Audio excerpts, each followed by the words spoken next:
how to start up in 90 days. Pro tip number 2. Our last pro tip number 1 was pick a North Star. Now you're going to set SMART goals, S.M.A.R.T. You might have heard of this acronym before, but I'm going to teach you the startups version of SMART goals. And here it is, because a lot of times people will set goals and they'll say, oh, we need to get funded, completely funded in 90 days. Well, that's not necessarily smart in terms of your goals because it's not specific enough. Exactly what does that mean in terms of funded? And so you want to be talking about a number which goes to immeasurable. So we are going to raise $500,000 in 90 months. We're going on, or 90 months. That would be a long time. 90 days. We're going to go on this sprint. We're going to just stay really focused, and we are going to make as many calls as possible. We're going to raise our $500,000 in 90 days, and that's our fundraising window. We're going to set it. Or you might say, I'm going to prepare all my materials and have the first term sheets in, or have my first sets of meetings and my first pitches starting in 90 days. So you see how very specific that is. Next, you want a measurable. Well, how many do you need, or how many phone calls do you have to make in those 90 days to start those pitches? So it has to be measurable, right? So think of just whatever that metric is. And this is where, guess what? Back to our number 1 pro tip, your North Star. How are you measuring your goal in 90 days? Because something that's just ambiguous, there's this old adage, what gets measured gets done. And as soon as you start measuring something, it actually improves by 10% just because you're focused on the measurements. So you want to set measurable goals, and then automatable. Now, normally in the standard SMART goal section, this is attainable, achievable, or assignable. Automatable is my way. I don't even know if that's a word, automatable, but it means that you're thinking, if I do this, eventually, how am I going to automate it?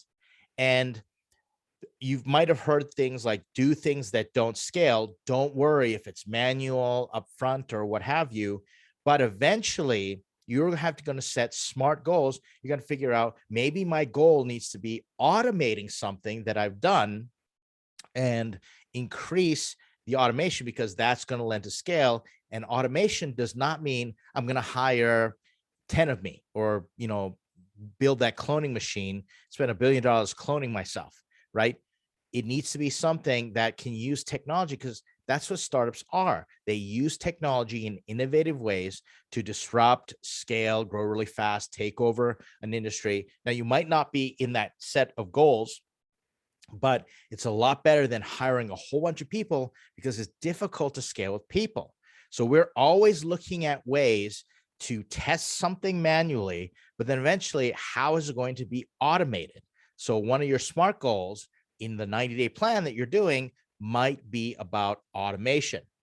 Then we got to make it realistic. Some people say, well, let's get back to funding. I'm going to raise $5 million in 90 days. Maybe that's realistic for some people, especially if you got a great reputation and a network.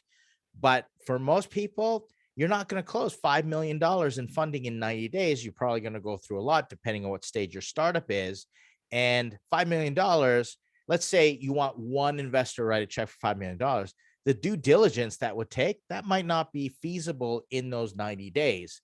So you want to be thinking about realistic goals. How many customers or users do you want to have? What's realistic? Because one of the worst things that can happen is, yes, set goals that challenge you and stretch you. But at the same time, if you say, I'm going to set this goal, it's kind of like a New Year's resolution. You get all worked up and then it just peters off. Well, actually, you're in a worse spot psychologically had you not set that goal. So you want to be setting realistic goals that you can then be responsible and be accountable for, and say, okay, I thought that was a realistic goal, but maybe I got to back it off, or maybe I did something wrong. And then you can take a realistic view of whether you achieve those goals or not. So you want to set the realistic goal, but you also want to evaluate it in a way that can be realistic, which begins with setting a realistic goal in the first place. And then finally, it's traction focused. Can't Can't emphasize this enough in startups. Traction, traction, traction. People always say, well, Ed, I don't have a big name in the industry. I don't have good networks of people, etc. I don't know how investors are going to pay attention to me, how I'm going to attract the attention of these investors. And I just say traction is all. Traction trumps everything. If you have an amazing traction graph, like one of those hockey sticks, because you found something insightful that gives you a secret sauce or something that other people didn't know that allows you to automate customer acquisition or fill a gap that nobody was paying attention to, and everybody's flocking to your product, investors are going to come. You will not have to worry about all the other stuff. Just show them your traction graph, just show them that, and you will start to raise money. So that includes everything else. Do you want to bring on a technical co-founder? Do you want to bring on other founders, a partner? Show them traction.